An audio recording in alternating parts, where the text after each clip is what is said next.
나이트클럽으로 오신 여러분 환영합니다. 반갑습니다. 반갑습니다. 반갑습니다. 자, 오늘 관훈 나이트클럽 먼저 광고부터 시작하겠습니다. 쿡앤쿡 인덕션 소개합니다. 인덕션. 아이고 그렇습니다. 인덕션 전문 기업 쿡앤쿡이 만든 가성비 인덕션과 명품 인덕션 소개하겠습니다. 근데 인덕션을 제가 몰라가지고 이 밑에 네. 있는 게 인덕션이에요? 위에 있는 게 인덕션이에요? 밑에 있는 게 있나? 예. 그래요? 요거 밑에 있는 게 인덕션. 아 그래요? 네. 요건 뭡니까? 요거는 이제 압력밥솥 같은데요? 아니요 세트. 아 이렇게 세트로. 세트. 이렇게 아이고. 세트. 아하. 그렇구나. 이거 어떻게 요 위에다 오징어 구워집니까? 아이고 세상에. 자 먼저 가성비 인덕션. 네. 인덕션 레인지 71C. 71C. 네. 네. 자 이제 그 브루스타 대신에 쿡앤쿡으로 하시기 바라겠습니다. 가볍고 빠르고 강력하고 또한 안전합니다. 네. 아 저렴합니다 또. 집에서뿐만 아니라 휴대하기가 편해서 캠핑장에서도 편하고 안전하게 사용하실 수가 있는 것입니다. 네. 예, 그래요.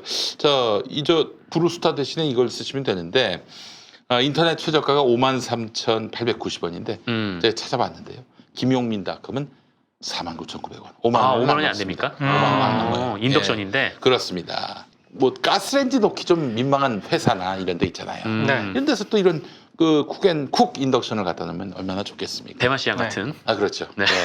앞으로 좀 찌개 좀 해줘요. 아유, 맨날 뭐 이렇게 렌즈만 돌리지 말고 좀 찌개도 한번 해주시기 바라겠습니다. 자 그래 여기 이제 그 가성비 인덕션이고 49,900원입니다. 아, 저렴하네요. 인덕션인데. 예, 심심하면 살 것 같아. 5만 원만 모으면 살 것 같습니다. 예, 그래요. 5만 원만 모으면 이제 인덕션 하나. 예, 방 하나씩 이렇게 둬가지고. 네. 예, 예. 알겠습니다. 자 그리고 명품 인덕션이 또 있습니다. 인덕션 레인지 K30 콤보 패키지. 네. 쿡앤쿡의 인덕션 기술이 총 집결된 인덕션의 끝판왕이라 하겠습니다. 자, 19 인덕션과 인덕션에 최적화된 2인용 압력밥솥 패키지. 이걸 같이 준다는 거구나. 네. 예, 그래요. 요즘 프랑스 유로케라 강화 유리를 사용해서 안전합니다. 일반 밥뿐만 아니라 누룽지밥 취사가 가능합니다. 아, 정말요? 세상에 이걸로 밥을 한다는 얘기네요. 네, 이걸로 그렇죠. 밥을 해요. 여기 올려가지고. 음. 인덕션이 흔히 말하는 가스레인지 있잖아요. 네네. 이거에 비해서 화력이 약하다 그래서 아무래도 그런 평가가 인상이 있지. 많거든요. 네. 근데 이걸로 밥을 한다는 거는 이 화력이 세다는 거죠, 그만큼. 그러네요. 네. 예, 예. 그래서 이제 저 다음 올림픽 때 여기서 성화를 채워한다는 소문이 있어요. 도쿄올림픽에. 도쿄올림픽 때? 도쿄올림픽에. 예. 그렇잖아요. 그 여기서 해서 지금 거길 가는 거야? 네, 그렇습니다. 그래서 후쿠시마 한번 돌고. 네. 이제 성화 봉송할 때 이제 방독면 쓰고 방진복 입고 그렇습니다. 예, 예. 성화 봉송하는 거죠. 예, 예, 예. 자, 그래요. 이 온도 세팅이 말이죠. 40도부터 200도까지 아이고. 세상에 네. 17단계의 미세한 조절이 가능합니다. 따라서 물을 끓이고 닭을 튀기고 닭을 튀길 때도 쓴다는 거예요. 얼마나 열이 세면은 장난 세상에 아니에요. 밥을 보온하는 것까지 열로 다 할 수가 있습니다. 야, 보통 한 10단계, 9단계 요 정도도 이제 그쵸. 많은 편에 속하는데 네. 17단계. 네. 이게 사실 그 불이 약할 것이다라는 그 우려를 아주 그냥 기분 좋게 비웃듯이 압력밥솥에 2인분의 누룽지밥을 완성하는데 12분이면 가능합니다. 누룽지밥을? 네. 12분 만에. 아. 네, 그래요. 자, 그래요. 그 인터넷 최저가제 뒤져보니까 43만 2천 원인데 김용민닷컴에서는 29만 9,900원. 9,900원. 아이고 네. 세상에. 이게 진짜 30만 원이 안 되네요. 네, 그렇습니다. 자, 그래서 진행자분들이 현장에서 직접 검색 확인해주는 그거 잊지 말고. 부탁드립니다. 이렇게 돼 있네요. 네. 네. 자, 그거 잊지 말고. 대본이고. 예. 제가 한번 검색을 해보겠습니다. 네, 알겠습니다. 예. 방송 이렇게. 예. 자, 네. 그래요. 김용민닷컴에서 보라는 얘기죠? 아니요. 여기 인덕션 레인지 진짜 이 돈인지 인덕션 레인지 K30 네, 콤보 뭐 쓸 게 많네. 네. 이렇게 검색을 해보면 실제로 가장 먼저 뜨는 게 47만 5,190원입니다. 아이고야. 아이고 세상에. 그리고 그 밑에 옥션에서 43만 2천 원. 네, 이렇게 지금 두 군데에서 팔고 있습니다. 네. 네. 하지만 김용민닷컴에서는 29만 9,900원. 네. 네, 엄청 싸네요. 네, 알겠습니다. 자, 여러분 많이 사랑해 주시기 바랍니다. 쿡앤쿡 인덕션 되겠습니다. 네, 아이고. 쿡앤쿡. 전기요금 어떻습니까? 저렴합니다. 네. 전기요금도 저렴하게 들어간다고. 알겠습니다. 이 안에 사실 땔감이 있다는 소문이 있어요. 네. 땔감이. 땔감으로 예. 어쩐지 17단계는 아무나 할 수 있는 게 아니니까. 자, 쿡앤쿡 인덕션이었습니다. 관훈 라이트 클럽으로 오신 여러분 반갑습니다. 반갑습니다. 아이고, 이분이 누구십니까? 이분이 누구세요? 네. 실버수미. 저는 원래 관훈 나이트가요 네. 먹방 클럽인 줄 알았어요. 정확하게 보셨습니다. 제대로 보셨습니다. 그런 거예요. 네. 뭐 무슨 인터뷰, 미디어 비평을 빙자한 광고. 광고, 네, 광고 먹방 너무 맛있게 예, 드시더라고요. 그렇습니다. 이것도 한번 드셔보시죠. 그 공주밤, 햇밥. 네, 그렇습니다. 예. 저희 그 시장님 나오실 때는 뭐 특정 브랜드가 홍보되면 안 되니까 아, 그런가요? 그냥 밤이라고 하죠. 밤이라고 하겠습니다. 밤. 예. 정말 신기하다. 예, 이걸 그렇습니다. 드시는구나. 그렇습니다. 네. 이게 사실 우리 공주에서 대박 나가지고 제가 다음에 저희 공주에서 출마를 해야 될지 모르겠어요. 네. 너무 요청이 와가지고 공주를 살렸다. 뭐 이거. 공주밤에 문제가 생기면 바로 시장부터 압수수색을 하기 때문에. 자기 프린세스 용미. 예. 네. 아니 농담입니다. 여러분 오늘 믿으실 분도 없겠지만은 예. 네. 알겠습니다. 자 오늘 모신 분은 잘 아시겠습니다만은 백만 성남의 간판. 네, 간판. 네. 이 지도자라고 하면 조금 좀 너무 전혀 아니죠. 네, 너무 기초지자체장은 저는 시장은 저의 꿈, 시장을 하면서 이제 네. 1년 넘었잖아요. 네네네. 시장하면서 저의 꿈은 매일 매시간 시민의 산타클로스가 될 수 있었으면 참 산타클로스. 좋겠어요. 예. 그게 꿈이에요. 예. 시민이 아니어도 선물은 주십니까? 네. 아 그러시군요. 왜냐하면 저희가 인구가 정확하게 한 96만쯤 돼요. 네. 근데 하루 이동하시는 분이 거기 성남의 직장으로 나오시는 분들 많잖아요. 250만이에요. 그렇죠. 하루 이동이. 우와. 그중에 2시간 이상 성남에서 지체하시는 분이 150만이에요. 이야. 그러면 저희는 최대 250만을 을 생각하고 서비스를 해야 돼요. 네. 네. 그러네. 그러니까 용인분들이 저희한테 와가지고 뭐 여권 떼시고 그래요. 그래서 제가 여쭤봤어요. 하도 줄을 서 계셔가지고 왜 여기 와서 떼세요? 그랬더니 성남이 2개가 좋대. 물론 이제 당신이 용인 사시는데 네. 성남에서 직장을 다니시기 때문에 네. 낮에는 그렇게 떼는데 하나는 저희 자랑이에요. 성남이 빠르대요. 속도가 빠르다.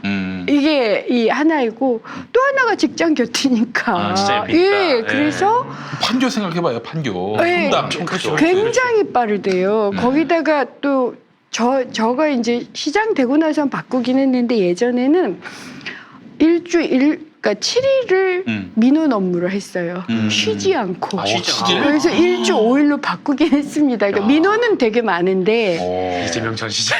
아니 저희가 어느 정도나 밑짝이. 어느 정도나 민원이 많았느냐면요. 네. 작년 2018년에 국민권익위에서 그러니까 여권이나 이런 걸 빼고 네. 그 이제 민원 그 숫자를 알려줘요. 네. 1위가 서울시 당연하죠. 인구가 많으니까. 2위가 네. 경찰청 그러겠죠. 네. 교통. 네. 3위가 국토부. 4위가 기재부. 그다음 5위가 성남시였어요. 기초자치단체인데 네. 대단합니다. 되게 많아요. 내년에는 검찰이 우리로 하지 않을까. 오래일 수도 있어, 오래.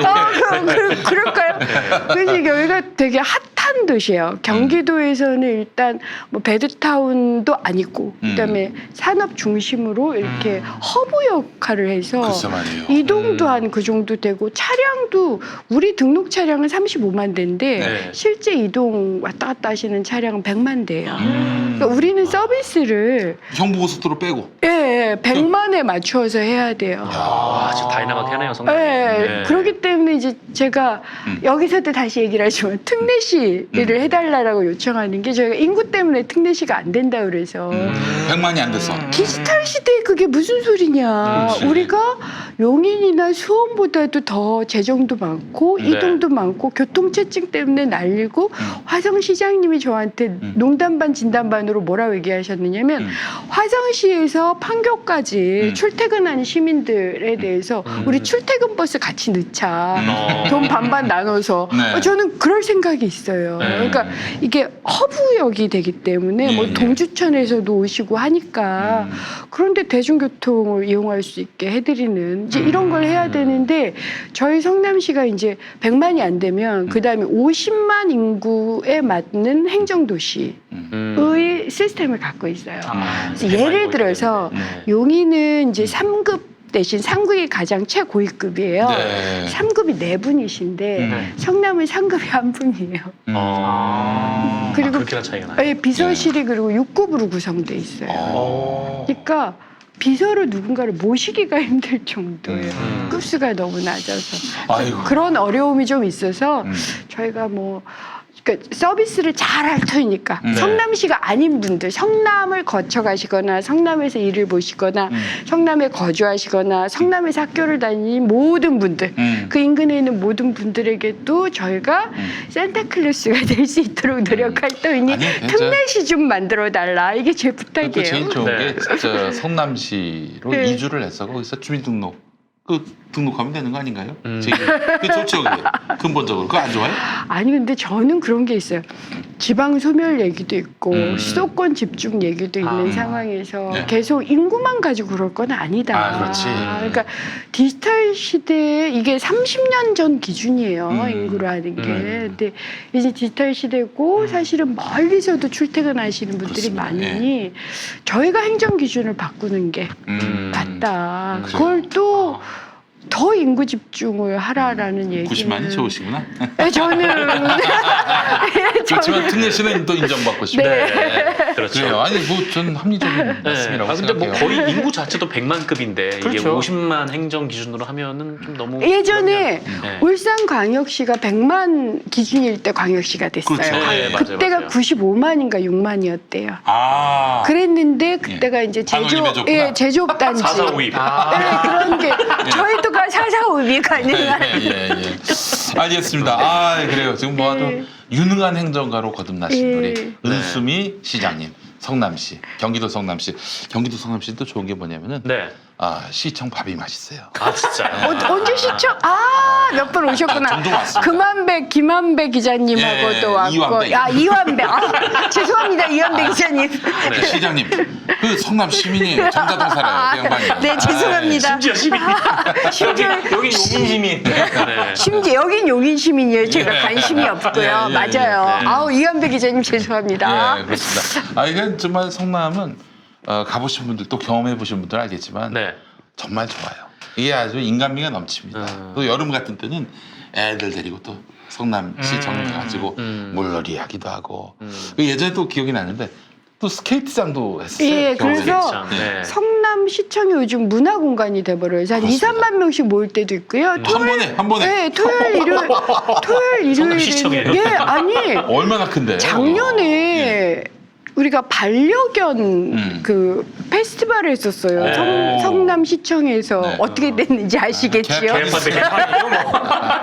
그래가지고 제가 네. 성남에 있는 모든 강아지들을 저도 이제 강아지를 되게 좋아하는데 네.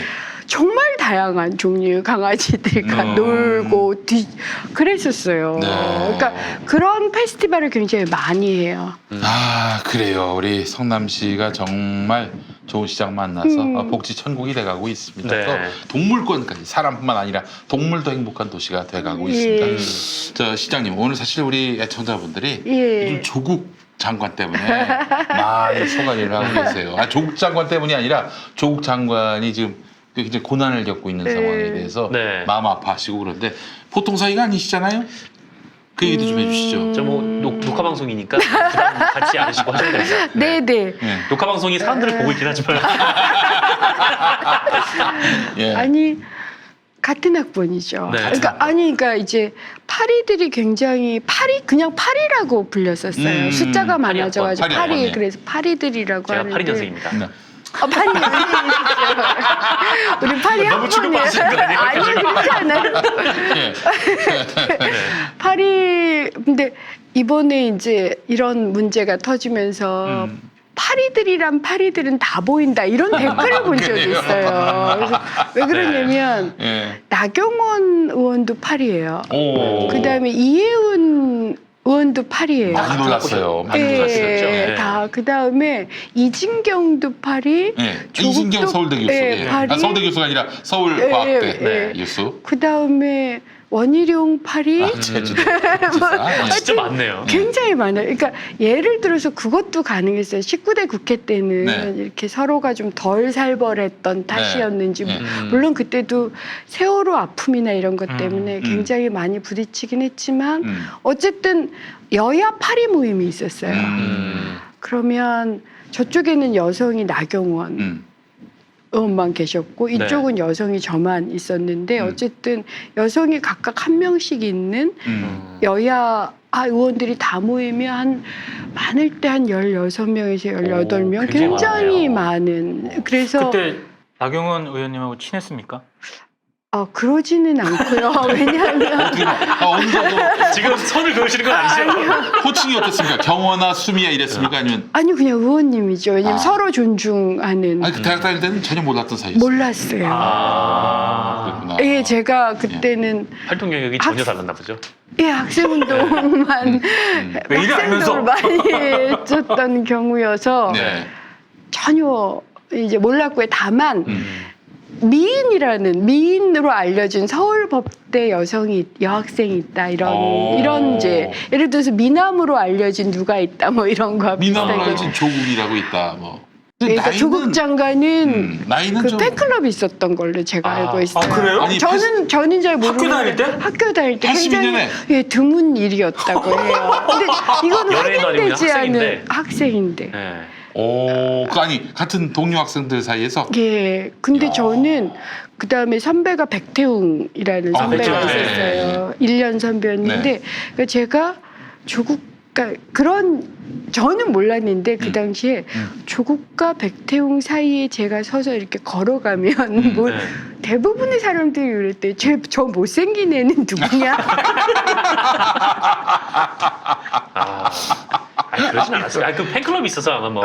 아니 그랬대요. 예. 그래가지고 예. 근데 저는 왜 두 사람이 그때 잘생겼다는 걸 몰랐을까?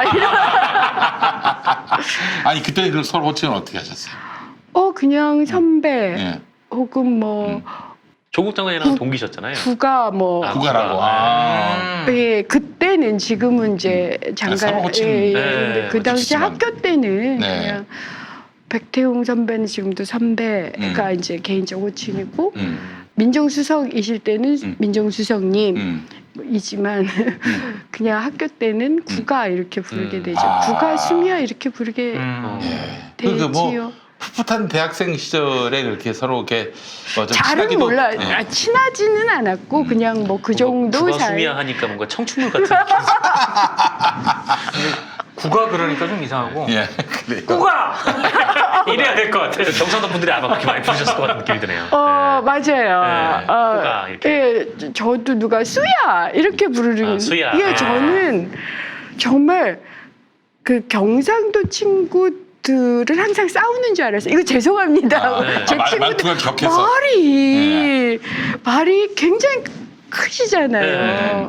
그다음에 제가 이거 저 친구들한테 특히 이제 남자 친구들한테 매우 제가 좀 오해를 받은 게 한 번은 갑자기 어떤 친구가 너 나 좋아하니 이렇게 물어보더라고요. 남자 친구가 그래서 왜 그러냐고 물어봤더니 너 나 좋아하냐? 너 나 좋아하니 이렇게 갑자기 물어봐서 왜 그러냐고 물어봤더니 보통의 지방에 있는 친구들은 누가 이렇게 찾아오고 갈 때 문 네. 앞에까지 나와서 인사를 잘 안 한대요. 야 가라 뭐 이러고 그랬대요. 예. 근데 저는 네. 친구가 오고 가면 이렇게 문 밖까지 나와가지고 안녕 이러고 잘 가 이러고 웃고 그랬더니 너 나 좋아하니 이렇게 아이고 저런. 문 앞에 써놓을 수도 없고 저는 문 밖까지 나와서 인사합니다 이렇게 왜냐면 저희 아버님이 군인이셨는데 네. 저희 아버님께서는 새벽에 누가 나가셔도 인사를 하게 훈련을 시키셨어요. 야, 아주 엄격하셨어요. 그러니까 반드시 오시는 손님 반드시 90도 각도로 인사해서 맞고 가시는 손님 또 친절하게 보내야 되는데 그게 너나 조한이가 되리라고는 상상을 못. 아이고 저런. 군대식으로 할 걸 그랬어. 그래서 축소. 제가 궁금한 거는 그 질문에 대해서 시장님은 뭐라고 답을 하셨습니까? 정말 놀랐어요. 아 놀라셨어요. 너무 네. 놀라 얼굴이 새빨개져 버린 거예요. 그러니까 지금은 이렇게 맷집도 좋고 네. 그랬는데 제가 초등학교 3학년 때까지만 남녀의 합반이었고요. 초등학교 4학년서부터는 그 남녀 공학이긴 했지만 여자 반 남자 반 따로 있었고 중학교도 여자 중학교 그다음에 고등학교도 여자 고등학교였어요. 그러면 거의 9년 가까이가 여성들하고만 산 거고요. 근데 우리 집 남자들이 되게 저한테 예의 발랐어요. 그래서 이렇게 저희 오라버니는 저를 이렇게 데리고 어딜 걸어갈 때 차가 오지 않는 방향으로 저를 세울 정도로 예의 발랐어요. 그래서 저는 남성들이 굉장히 남성들 잘 몰랐고 네. 매우 예의 바른 줄 알았는데 갑자기 이렇게 해서 정중하게 이렇게 보내고 잘 가라고 물론 근데 갑자기 야 너 나 좋아하냐 이러면 말을 못하는 거예요. 제가 욕이 여기까지 나오는데. 아니요 그러지 않고 말을 못 얼굴이 새빨개져가지고 굉장히 오해를 많이 받았어요. 제가 그래서 오히려 더 빨개지니까. 네, 제가 별명이 핑크팬더였어요. 대학교 1, 2학년 때는 저도 그랬답니다. 야, 저는 우리 시장님 말씀하시고 쭉 들으면서 정말 너무 놀란 게 뭐냐면은 네. 저 굉장히 젊게 봤어요. 저를요. 그러니까 그 이혜훈 의원이나 나경원 의원하고 동기였다는 것 자체가 되게 좀 충격으로 다가오고 한 90년대 학번 정도 아니겠는가? 감사합니다. 아니, 진짜 근데 진짜. 저는 그거 별로 안 좋아했던 게 이제 저 안기부에 처음 끌려갔을 때 네. 안기부 그때 제가 29인가 그랬는데 네네네. 안기부 직원들은 제가 누군지를 모르니까 네. 그때는 비밀 조직 20살이나 21살짜리 새내기인 줄 알고. 새내기인 줄 알았어요. 그래서 안기부 직원들이 쟤는 패면 죽어라고 패면 불겠다. 1시간 만에 분다. 네. 1시간 그래가지고 내기를 했다는 거 아닙니까? 나중에 알았어요. 야 사람 패는 거 가지고 내기를 하는구나 이런 것도 처음 알았지만 진짜. 1시간 만에 분다, 2시간 만에 분다, 3시간 만에 분다. 근데 얘가 하루를 넘기네. 아주 맞으셨어요. 아니, 저는 굉장히 심하게 저는 허리를 못 썼어요. 네. 지금도 허리가 있으시죠? 그러니까 이렇게 굉장히 심하게 이렇게 나왔어요. 양쪽을 끌고 내려가는데 뒤에서 가격을 처음 해가지고 그래서 그때서부터 허리를 못 써서 안기부에 있었던 내내 허리를 그러니까 앉아있기가 이렇게 힘들었던 그리고 폐렴 걸리고 그래서 보통 안기부에서 이제 심한 고문을 당하면 죽을까봐 하루에 한 번씩 의사가 와요. 나참 병 주고 약 주고. 예, 근데 저는 하루에 2번 왔어요. 아침 저녁으로 얘가 죽을까봐. 워낙 약하게 보이시니까. 예, 약하게 보이는데다가 굉장히 버텼던 모양이죠. 결국 그렇게 된 것 같은데 제가 거의 마지막까지 말을 안 한 사람이래요. 그나마 또 중간에 말을 하면 또 멈추잖아요.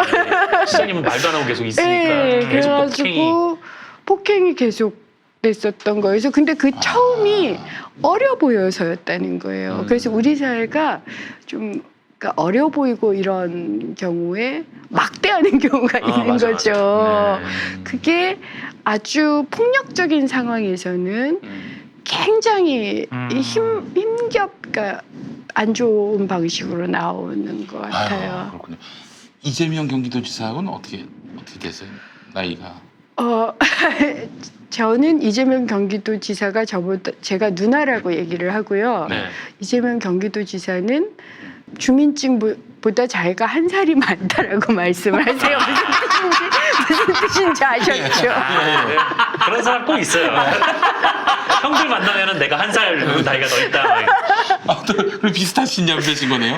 네, 제가 성남에 가서 처음에 알게 됐는데 그 전에 몰랐어요. 아니 솔직히 얘기해서 이재명 성남시장에서 이제 은수미 성남시장 되면은 어휴 시장님이 너무 젊어져가지고 이게 아니 성남 공무원들이 말을 듣겠는데 아니 성남 시민들이 다들 좀 오해하셨어요. 네. 그래가지고 제가 항상 인사를 처음에 할 때 어떻게 했냐면 시장 되고 나서도 그리고 시장 그 선거 때 돌아다닐 때 너무 걱정들 하시는 거예요. 너무 그러니까 젊어 보인다. 특히 어르신들이. 진짜 그래서 정치인한테 이거 좀 약점 예, 그래서 제가 이재명보다 누나고 김태년보다 누나고 잠깐만요. 누구야? 김태년 의원요. 김태년 정책위 그다음에 김병욱보다 누나입니다. 김병욱보다 누나세요? 유일하게 70년생이에요. 예, 유일하게 72년생. 예, 유일하게 저보다 나이가 많으신 분은 신상진 의원밖에 없습니다라고 얘기를 꼭 했어요. 오 그래요. 너무 어리게 보셔가지고. 예. 아니 또 조국 전 장관이 좀 일찍 대학에 들어가셨기 때문에 나이가 저 보통 65년생일 걸로 알고 네, 있어요. 그렇습니다. 그래서 나이가 그러니까 정치를 하거나 예. 어쨌든 뭐 민주주의 활동을 하는데 나이가 음. 어려 보인다는 게 반드시 좋지는 않다. 네. 오히려 모르겠어요. 문학이나 이런 쪽은 그런 좀 외모가 연예계는 그렇죠. 나을지는 모르겠는데 네. 정치업계에서는 굉장히 그래요. 힘든 일이었고 지금도 좀 그런 그래서 좀 신뢰와 아주 그런 걸 드려야 되는데 네. 그 어르신들은 젊어 보이면 좀 신뢰성이 떨어진다 이런 생각을 하실 때도 있는 것 같아요.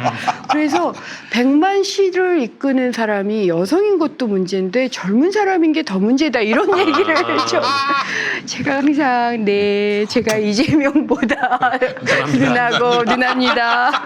김태년보다 누납니다. 어떤 분이 네. 머리를 하얗게 염색.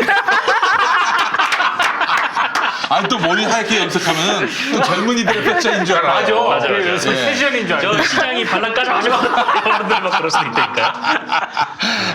그래요. 다들 요즘 그래가지고 뭐 여쭤보신 것도 조국 법무장관이나 걱정이 되셔서 그러는데 저는 그냥 요즘 그러니까 좀 고민스러운 게 이런 거예요. 그러니까 전체주의 아시잖아요, 전체주의. 네.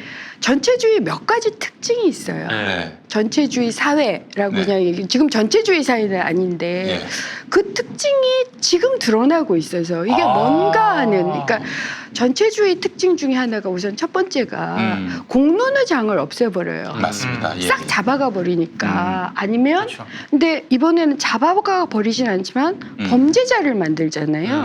범죄자이거나 그 가능성이 있다고 하면 그러니까 대등한 자격을 시민으로서 말할 권리가 사실은 상실돼요. 그러니까 저도 그 경험을 한 거죠. 저도 그런 논란에 휩싸이면서 내가 시민으로서 뭔가 이게 옳다 그르다 아니다 이런 얘기를 할 때가 아니라 네네. 내가 범죄자가 아님을 입증해야 되는 거예요. 글쎄 그러니까 말이에요. 범죄자이냐 아니냐의 문제가 되지. 네. 그래서 우선 공론의 장을 없애버려요. 혹은 그런 공론의 장을 역할하는 정치 행위를 없애버리죠. 검찰이 개입을 해버리거나 네, 그렇죠. 언론이 일방적으로 때려버리면 그런 정치적 행위나 공론의 장은 사라져요. 그렇습니다. 우리가 해야 되는 그러니까 민주주의가 없어지. 이게 첫 번째 특징이고요. 두 번째가 임명직이 선출직을 압도하죠. 그러니까 예를 들어서 저는 좀 놀랐던 게 대통령께서 임명을 할 거다라고 이제 생각되는 시점 맨 첫날 그 7일이었어요. 네, 그렇습니다. 그렇죠. 그때 부인을 기소했잖아요. 그렇습니다. 이건 임명직이 선출직을 압도해버리겠다라는 의사표현이거든요. 네. 더 나아가서 그러니까 어쨌든 윤석열이 그렇죠. 문재인 대통령을 예. 그다음에 이번에 법무부 장관, 그러니까 현직 법무부 장관 압수수색을 했는데 저는 누가 네. 그러더라고요. 장자연 사건 때 이런 압수수색을 했나? 글쎄 말이죠. 김학의 사건 때 압수수색을 맞습니다. 했나? 예. 이게 압수수색을 할 문제냐를 또 있지만 네. 또 하나가 똑같이 어쨌든 대통령이 임명한 이 법무부 장관을 사실은 검찰총장도 물론 대통령이 임명하긴 하지만 그 뜻을 음. 저는 전혀 고려하지 않은 상황에서 칼로 찔러버리는 듯한 것 이러면 사실은 압도를 해버리는 상황이 돼버리거든요. 이게 독립적인 행위, 임명직이 선출직으로부터 독립적인 행위를 하기 시작을 해버리면 혹은 선출직의 권한을 인정해주지 않으면, 그러니까 우리가 삼권 분립이 있다는 게 그렇습니다. 각자의 권한을 인정해주자는 거예요. 법적으로 정확하게 정의돼 있지 않다 하더라도 그럴 정도의 관행이나 제도를 만드는 게 민주주의거든요. 그런데 임명직이 선출직을 압도해서 독자적으로 움직여버리면 네. 삼권 분립이 사라지는 거죠. 이게 이제 전체주의 두 맞습니다. 번째 경향이고요. 네. 세 번째가 인격 파괴예요. 인격 파괴. 인격 파괴가 뭐냐면 사람은 세 가지 인격이 있다 그래요. 법적 인격, 도덕적 인격, 그다음 개성. 개성. 근데 예를 들어서 소시오패스, 소시오패스. 뭐 빨갱이, 범죄자 이래버리면 개성이 사라지는 거예요. 맞습니다. 그 다음에 넌 범죄자야라고 얘기해버리면 법적 인격이 사라지는 거죠. 예전에는 이걸 체포를 해버렸는데 이제는 체포는 안 할지라도 사회적으로 적어도 완전히 매장을 시켜버리는. 압수수색을 할 정도면 현직 장관이 얼마나 잘못했으면이라고 생각이 그렇죠. 그럼 법적 인격이 사실은 박탈하겠다라는 거거든요. 거기에 이제 도덕적 인격 역시 같이 무너진 요게 인격 파괴, 공론의장 파괴, 그 다음에 선출직 파괴 이 세 가지가 전체주의 사회의 굉장히 전형적인 특징인데 지금 그 경향이 있는 거죠. 그러니까 민주사회일지라도 전체주의적 경향이 나타나거든요. 네, 네, 맞습니다. 저는 사실은 그러니까 누가 옳고 그르고 사실은 조국 장관이 법무부 장관을 할 자격이 있느냐 없느냐를 넘어서서 이건 전체주의적 경향의 발현이라고 생각을 해요. 그런 점에서 굉장히 우려가 크고요. 네. 그러다 보니 사실은 무엇이 시민들이 뭔가 법무부 장관이 될 사람이면 어느 정도의 자격이 있어야 돼 이런 논란할 수가 없는 거예요. 맞습니다. 공론의장이 없잖아요. 예. 갑자기 이게 이 법의 문제가 돼버리니까 그렇죠. 수사만 좀 보고 있어야 되는 예, 그런 그렇게 상황이. 되는 거죠. 그러면 우리가 민주주의를 왜 했느냐는 거죠. 저는 물론 어느 사회나 민주주의가 이렇게 일직선으로 가진 않아요. 이렇게 그쵸, 하기 그쵸. 때문에 이 전체주의적 경향이 항상 언제나 나타날 수는 있지만 저는 이제 그렇게 믿어요. 우리가 그래도 민주주의를 굉장히 경험해왔고 꿈꾸고 있기 때문에 아무리 그 전체주의적 경향이 나타나고 그런 총 공격이 있다 하더라도 그리고 심지어는 죽음을 요구할지라도 저는 민주주의는 살아날 거라고 생각해요. 그러니까 저도 이제 법 이런 이 과정을 한 17개월 겪으면서 제가 굉장히 놀랐던 메시지 중에 하나가 고생하셨어요. 메시지 중에 하나가 네. 노회찬은 죽었는데 넌 왜 안 죽니 아이고. 이런 메시지가 와요. 그래요? 문자 네. 메시지를 보냈다고요? 네. 야, 너 그냥 잣도라이들이네. 어떤 시민이 아니라 무슨 작전 세력을 또라이, 이런 사람들 또라이. 아니에요? 그렇죠. 네. 근데 그러면 그리고 이렇게 제가 혼자 살잖아요.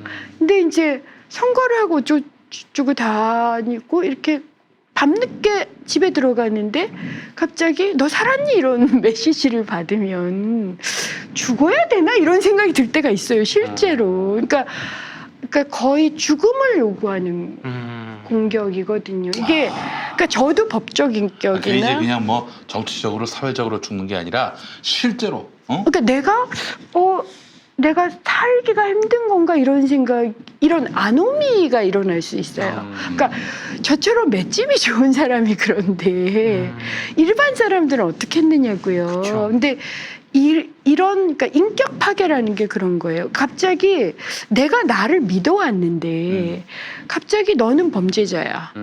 너는 뭐 그런 범죄 혹은 너는 도덕적 완전히 파탄자야. 넌 소시오패스야. 야. 뭐 이러고 그리고 넌 죽어야 돼. 이러면 사실은 이게 버텨내는 게 쉽지가 않아요. 맞습니다. 그러니까 아유, 그게 전체주의적 경향이거든요. 근데 저도 그런 걸 겪었기 때문에 우리 사회가 아직 울퉁불퉁하다라고 생각하지만 저는 시민들의 힘을 믿고요. 그래서 제가 아까도 시민들께 전 산타클로스이고 싶다라는 게 힘을 내시라는 말씀을 드리고 싶어요. 그러니까 저 같은 정치인들이 맷집 좋은 사람들이 그리고 많이 겪어본 사람들이 그리고 앞으로도 겪어나갈 사람들이 좀 시민들이 항상 기쁘고 행복하고 좀 희망을 가질 수 있도록 전 산타클로스 역할을 하는 게 정치다라고 생각해요. 그 정치가 지금 그러지 못해서 굉장히 죄송스럽긴 하지만 저는 많은 정치인들이 그걸 위해 노력할 거다. 민주주의를 위해서 노력하고 결국 시민들이 인격 파괴가 되지 않고 시민들이 공론의장에 나가서 이게 뭐가 옳을까 이런 걸 늦게라도 다시 생각을 해보고 세상에. 또 시민들이 자신들의 선출직을 믿으면서 임명직이 선출직을 압도하지 못하도록 그렇습니다. 그러면서 검찰개혁이나 이런 것들이 필요한 게 하도록 하는 게 저 우리나라의 미래라고 생각해요. 그렇다면 저 같은 사람들 특히 이제 행정을 주로 하는 사람들은 그러니까 그런 희망을 그러니까 꿈을 갖게 되죠. 제가 시장으로 있는 동안은 시민들의 산타클로스가 돼서 한 아이고. 번은 더 웃고 한 번은 더 생각해 보시고 한 번은 더 책이라도 더 읽어보시고 이런 유튜브라도 들어보실 수 있는 시간이라도 갖고 좀 그런 게 있어야 사람 여유가 있어야지 그런 생각을 하시거든요. 아이고. 그런 거죠. 예. 그러니까 제가 이런 얘기를 이제 전체주의 경향까지 해서 이런 얘기를 길게 하는 거 힘내시라는 말씀을 드리고 싶어요. 저는 사실은 우려가 커요. 이건 좀 위험하다. 도를 넘었다. 지금 이 브레이크를 걸어야 될 언론들이 같이 예. 그냥 아니, 공생관계지 지금. 이 공생관계가 됐어요. 한 편을 먹었어요. 저도 언론에 뭐 그것이 알고 싶다나 네. 이런 데서 아이고. 완전히 그러니까 거기 소송이 지금도 하고 있고요. 예. 그래서 제가 심지어는 그러니까 친구들한테 그런 법하는 친구들한테 그런 이제 제안을 한 적도 있어요. 혐오와 갑질이 표현의 자유냐 이런 거 한번 심포지움을 한번 해보자. 그것이 어떤 경우는 자살을 요구하기도 하고 어떤 경우는 차별과 결합되기도 해요. 네. 차별과 배제와 결합되기도 하고 그런데 그런 혐오나 갑질이 너무 전면화돼 있는 상황인데 이것을 보통 알 권리, 표현의 자유 아이고. 이렇게들 얘기를 하신단 말이죠. 실제 그런가?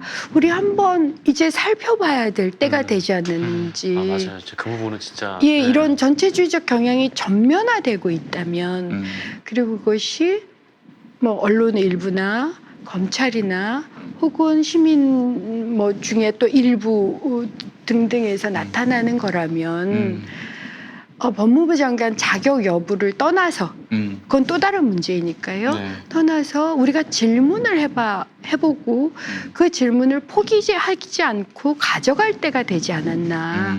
이런 얘기를 법을 전공하는 친구들에게 한 적이 있어요. 우리 은수미 시장님이 이제 성남시장 출마하시기 전에는 청와대 노동비서관을 네. 지내셨고요. 대통령과 요즘 통화하신 적 있으세요? 아니요. 그러면 안 되죠. 그러면 안 됩니까? 전화 연결 한 번만. 전화 찼습니다. 미국 가 계시잖아. 아니 근데 저는 왜 이걸 여쭙냐면은 오늘의 상황 조국 법무부 장관 집을 털었단 말이에요. 이거는 말씀하신 대로 11시간 털었어, 11시간. 11시간 동안 털었어요. 11시간 동안. 짜장면까지 시켜 먹고. 이거 문 대통령에 대한 도발 아닙니까? 저는 그렇다고 생각합니다. 이거, 그러니까 모르겠습니다. 다른 분들은 어떻게 생각하실지 모르지만 이 칼날은 대통령을 겨누고 있다라는 맞습니다. 생각이 정확해요, 들어요. 그게. 제가 아까도 임명직이 선출직을 압도하는 거다. 그러니까 저는 임명직이라고 하지 않고요. 심판받지 않는 권력이라고. 예, 심판받지 그것도 않는 맞는 얘기네요. 예. 그러니까 이제 외국 같은 경우는 검찰의 일부를 선출을 하거나 네. 혹은 수사권이나 기소권을 독점하지 못하게 하거나 그렇죠. 여러 네. 가지 장치가 있어요. 그래서 크로스 체크가 가능합니다. 근데 우리나라는 이제 크로스 체크가 안 되는 드문 권력이에요. 검찰이. 네. 심지어는 국회도 굉장히 투명해요. 어떻게 보실지 네. 모르지만 거의 다 털려요. 보통. 아니, 계좌를 상식적으로 검찰이 들여다볼 수 있어요. 예, 그 다 알 수 계좌를. 있어요. 예. 이건 시장도 마찬가지예요. 시장도 해보니까 거의 99%가 네. 저는 심지어는 제가 영화를 좋아하거든요. 네. 근데 영화를 이제 영화를 좋아하고 하는데 저희 성남 아트센터에서 지원한 영화 중에 하나가 벌새가 있어요. 네네. 벌새라는 영화를 이제 보려면 제가 네. 서울로 나가야 됐었어요. 그래가지고 그날은 특히 안경을 끼고 네. 선글라스를 끼고 모자를 쓰고 이제 혼자서 살짝 이제 아침 일찍 하는 조조만 있었기 때문에 네. 1시간 반 걸리는 거리였거든요. 네. 그래서 이제 살짝 대중교통으로 갈 거다. 이게 네. 또 일요일이었어요. 네. 그러니까 우리 수행이나 이런 분들도 쉬셔야 되니까 야, 알리지 세상에. 않고 살짝 이러고 갔는데 갑자기 뒤에서 시장님 어디 가세요? 그러시는 거예요. 주민께서. 네. 그래서 그때 제가 모른 척을 못 하는 거죠. 깜짝 놀라가지고 뒤돌아보면서 네. 어떻게 하셨어요? 이랬더니 걷는 모습만 봐도. 그래서 제가 네. 쓰레기 분리수거를 하러 나가면 네. 쓰레기 분리수거를 하러 수미시장이 나왔다. 네. 이렇게 시민들이 아세요. 아, 그래요? 혹은 그러니까 알아요. 그러니까 국회의원 때보다 훨씬 당연하죠. 많이 돌아다니기도 하고 그렇죠. 많이 만나 뵙기도 하고 네. 그리고 이제 슈퍼 같은 데 가서 뭘 사면 네. 갑자기 어떤 분이 어유 시장님께서 우리 가게에 오셨네 하고 소리를 지르실 때가 있어요. 그러면 그게 굉장히 좀 당혹스러워요. 그렇게 굉장히 많이 공개돼요. 굉장히 일거수일투족이. 예, 일거수 어. 심지어는 제 동생이 제 옷을 맡기러 세탁소에 갔는데 네. 이제 제가 부탁을 했었어요. 시간이 없어가지고 그러면서 몇 동 몇 호라고 했대요. 네. 그때 갑자기 세탁소 아저씨가 거기 은수미 시장 사는데 그러니 제 동생이 나중에 언니 곁에 안 간다고 네. 너무 놀랐대요. 그러면서 동생이냐고 묻더래요. 그래서 아니라 그랬대요. 부인을 할 필요까지는 없지 않습니까? 그냥 세탁소 맡기러 간 절대 건데. 아니라고. 아이고. 그 정도로 투명한데 네. 사실은 아마 가장 불투명하게 알려지지 않은 시민들이 알 수 없는 곳이 검찰이죠. 네. 저는 검사도 음. 자기 계좌가 털릴 수 있다는 걸 자각을 할 수 있는 그런 견제 세력이 있어야 된다고 봐요. 공수처가 그거 그렇죠. 아니에요? 공수처가. 그 견제 장치가 없는 유일한 권력이죠. 검찰 그렇죠. 그리고 이제 언론. 예, 그래서 저는 이제 필요하다고 생각해요. 그러니까 이런 식으로 운영이 되다가는 아까도 말씀드린 것처럼 보면 이건 민주사회가 후퇴해요. 그렇죠. 예. 후퇴. 심판받지 않는 그렇죠. 권력이 한 표라도 받아서 얻는 정당성이 없는 이런 권력이. 예. 그래서 그런 면에서 좀 전 사실은 심각하게 생각해요. 개별 그리고 우리가 해야 될 과제가 있구나 이런 이제 생각을 하는 거. 요즘 386 얘기들 많이 나왔잖아요. 네. 기득권이다. 그것도 맞아요. 하지만 제가 요즘 이제 스스로를 많이 반성하면서 적어도 검찰 개혁이나 이런 아까 김용민 PD께서 말씀하신 받지 않은 권력 등에 대한 저항은 네. 싸워본 사람이 해야 된다. 아. 맞아본 사람이 해야 되는 거라고 좀 봐요. 그러니까 맷집이 있잖아요. 그러니까 비수에도 찔려보고 거의 죽음 직전까지도 가봤고 그리고 생각을 해보면 또 매일 매 시간 삶의 의미가 뭔가를 또한 생각했던 사람들 그런 세대가 유일한 반성이자 성찰로서 할 수 있는 건 결국 또 민주주의를 위한 다음 세대를 위한 싸움이겠구나 이런 생각을 좀 하게 되더라고요. 사실은 뭐 386 세대가 우리 사회 기득권이다. 뭐 후배들한테 길을 터주지도 않는다. 뭐 이런 얘기 많이 하는데요. 중앙일보 신났어. 근데 이제 사실 우리 민주주의가 386의 피를 먹고 큰 것이 분명히 있습니다. 그걸 또 우리가 부정하면서 그렇게 사실 386 프레임을 만드는 거는 결국에는 그 386이 쌓아놨던 그동안의 어떤 성과나 공로 이런 것들을 부정하는 것은 뭐 다른 의도가 있겠어요? 중앙일보, 조선일보가 그러는 것이. 아니요, 너무나 그래도 뻔하죠. 저는 반성도 해요. 아, 저는 반성도 할 반성하고 부분이 분명히 성찰하는 있습니다. 건 예. 분명 필요하고요. 네. 근데 어찌됐든 이번은 좀 위험하다. 그러니까 제가 노무현 대통령이 돌아가셨고, 그다음에 노회찬 선배님이 돌아가셨고, 네.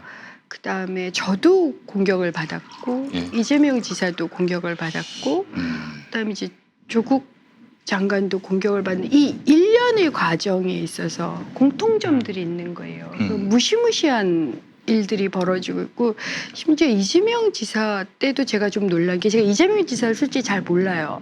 이번에 알게 됐어요. 어떻게 알게 됐냐면 제가 시장이 됐잖아요. 네네. 시장이 되고 나서 거의 14개월 정도를 하루에 한두 건씩 검경에서 자료 요청이 오는 거예요. 아 그래요? 네, 그랬어요. 오. 그리고 이재명 죽이려고. 성남시 공무원들 거의 수십 명이 조사를 받으러 갔었어요. 아, 그랬죠. 예, 예. 그러니까 그리고 심지어는 어떤 자료까지 요청을 했냐면, 제가 그래서 알게 된 거예요. 이재명 지사가 뭐 어떤 활동들을 했는지. 이재명 지사가 아마 브라질에 출장을 가셨었던 모양이에요. 그런데 저한테 온 게 브라질에서 성남으로 국제 전화한 내역을 달라고. 진짜 뭔 짓들도 터는구나.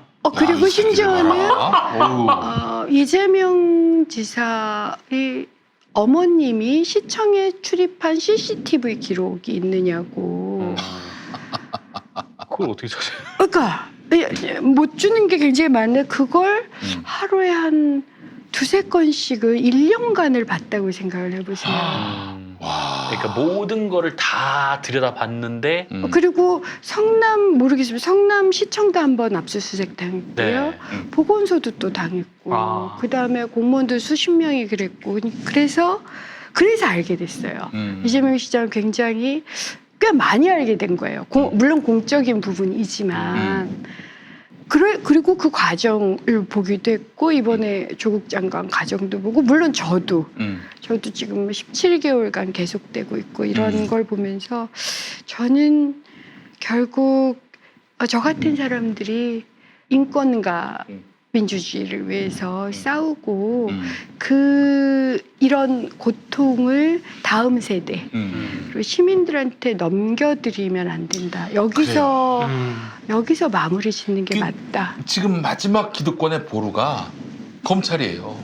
이 검찰과의 싸움에 최전선에 선 사람들이 누군지를 보면은 알 수 있습니다. 그렇잖아요. 그래서 이게 무슨 386을 우리가 길이길이 보존하자 이런 얘기를 하는 것이 아니라, 이 민주주의의 마지막 이 적들 이 누군지 너무나 뻔하거든요. 적폐 사법 세력들, 또 적폐 검사 세력들. 예.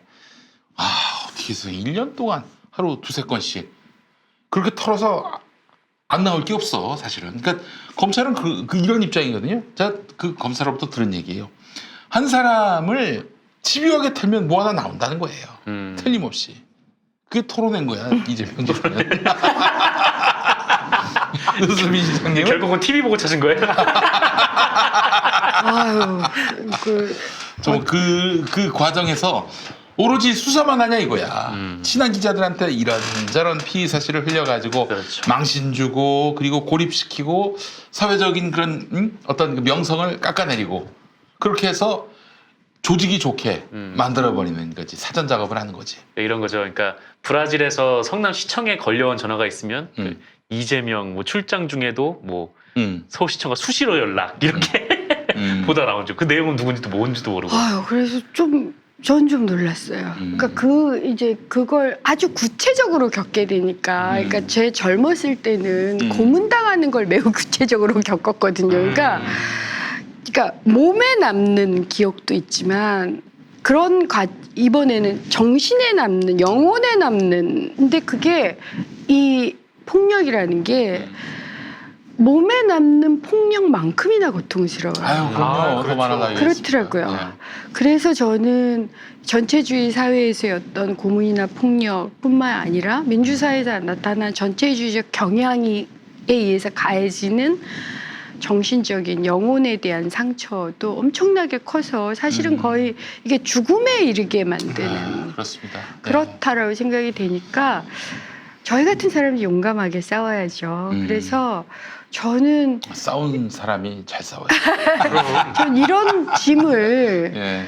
다음 세대 82년생이라고 그러니까 절대 넘겨드리지 않으려고 노력할게요. 정말 82학번들이 고마워요. 저못 쏘겠어요. 여기 치명적인 약점이 뭔지 아세요, 부장님? 몰라요. 먹을 거에 쉽게 회유당합니다. 아 이거요. 무슨 술 마셔도 이게 자기가 먼저 필름이 끊긴 적이 없어요. 이 사람은 대단한 사람입니다, 진짜. 술로 우와. 하면 자신 있는데.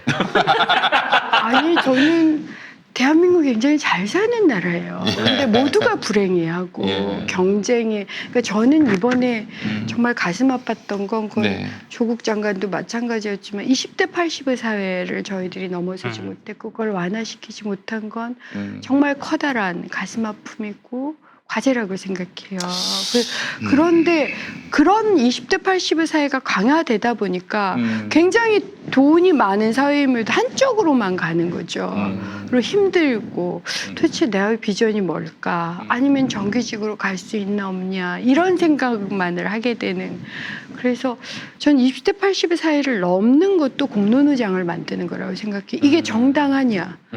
드러내놓고 얘기를 할 수 있어야 돼요. 서로의 다양성을 존중하면서 이 문제를 어떻게 해결을 할 건가.